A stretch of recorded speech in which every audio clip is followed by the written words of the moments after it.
Hi, my name is Ben, physical therapist here at Total Physical Therapy, and today we are going to be talking about 3 cues that you can use when you are lifting something to help protect your back.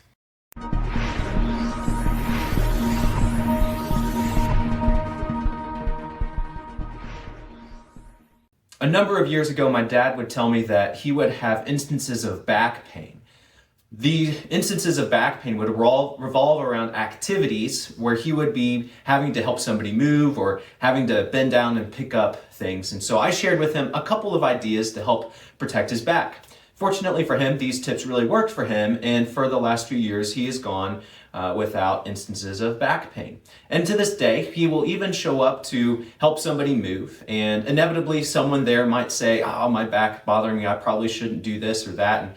And my dad will share these tips with them, and inevitably it will help them out too. So today I want to share with you these tips so that potentially they might help you out if you are having to bend down, pick things up, or help somebody move. The first tip that we can think about when we are picking something up is thinking about how far away I am from an object whenever I'm trying to interact with it.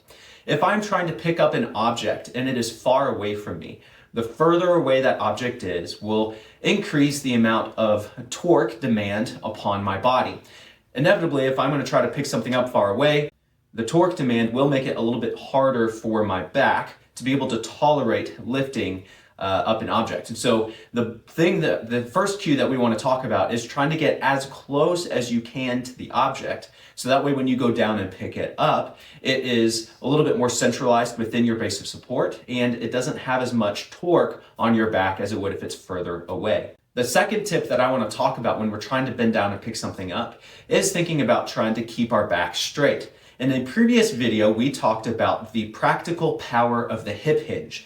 And that's exactly what I want you to think about when you are bending down to pick up an object. We want to make sure that our back stays straight and that we are using our hips to hinge back in order to go down and pick up an object.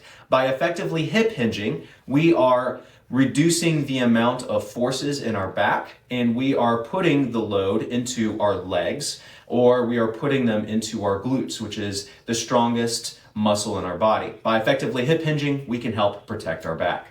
The third cue that I want to bring to your attention is that once we grab the object, in order for us to keep our back relatively straight, neutral, and still, I want to avoid picking up the object and then start twisting with the object. If I have to take a bunch of boxes and load them into the back of a pickup, I want to avoid the urge of having to take the object, bend, and twist my back in order to get that object up onto the truck. Or conversely, the opposite. Grabbing an object, turning and twisting and putting it down. One simple cue we can use to help make sure that we're not doing this is by making sure that we are using our feet. I want to make sure that my feet are facing the same direction as my shoulders. If I grab an object and I twist my trunk, my shoulders are going to be facing a different direction than my feet. So to help make sure that my back is staying still, I want to make sure that my shoulders and my feet are always facing generally the same direction. So I can bend down, I can pick up an object, I can move my feet, and then set my object in wherever I want to set the object.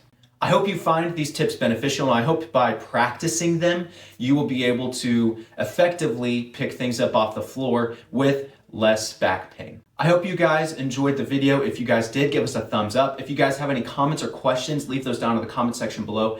And as always, I hope you guys have a great day.